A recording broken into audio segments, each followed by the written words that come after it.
Hello once again, it's time for a Magical Monday video. And today I give you a book talk not about one book, or two books, or three or four or five, or even six books, but 7 books! What a special book talk it is today as I talk about the Chronicles of Narnia by C.S. Lewis. I'll just say that I read these together as a huge set, and so as a set I gave it a rating of 4 out of 5 stars. And that's because I feel like The Lion, the Witch, and the Wardrobe deserves 4 out of 5 stars, but I wouldn't actually give all of the other stories individually that high of a rating. Most of the others to me really are just 3-star ratings as books. The Lion, the Witch, and the Wardrobe was published in 1950, Prince Caspian in 1951, The Voyage of the Dawn Treader 1952, The Silver Chair in 1953, The Horse and His Boy 1954, The Magician's Nephew 1955, and The Last Battle in 1956. But the publication order is not the order in which the stories happen. C.S. Lewis decided to write them out of order.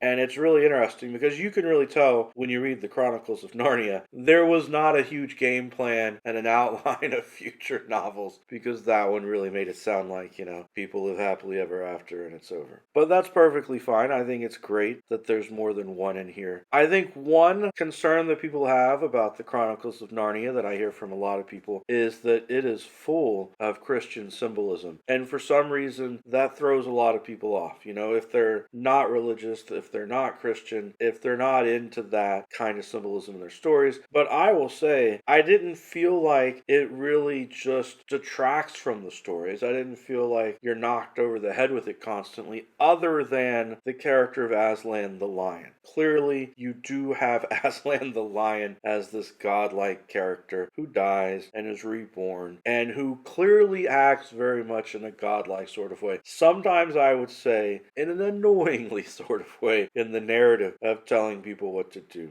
He's sort of like the quest giver sometimes with the characters and how they show up and figure things out. You don't necessarily need to read them in the publication order, though there are a lot of fans of the Chronicles of Narnia who will tell you to read them in the publication order. There are other fans who will tell you, read them in the timeline order. So even though growing up, I'm sure I experienced at least 3 or 4 of these stories over time, either as people reading them to me, or me reading parts of them, or watching TV and seeing films or specials made from different stories in it. I decided this time around, since I was officially going to sit down and engage in all 7 of the stories, which by the way, they're short. They're only about 200 pages or so each, some of them longer. Together with the 7, I think it's somewhere around 1,600 pages, but it depends on what version you get.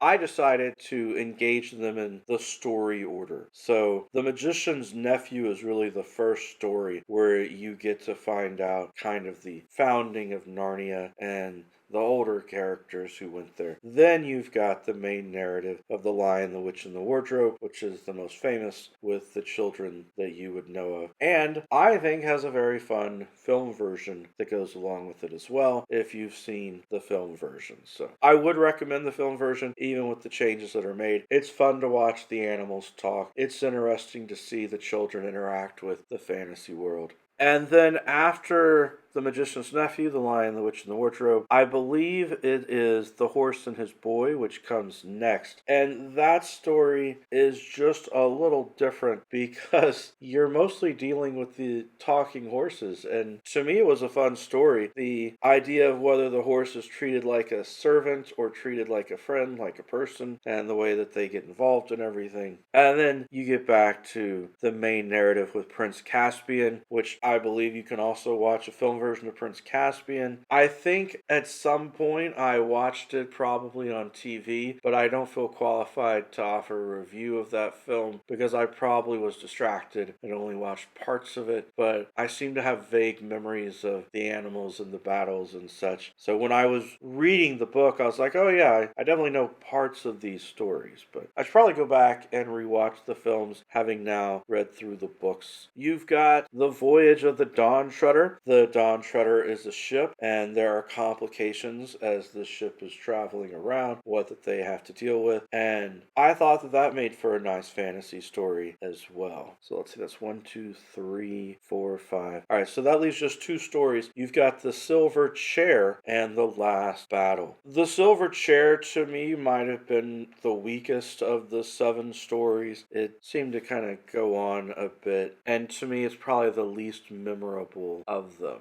That one I might only give 2 out of 5 stars to, maybe 2.5.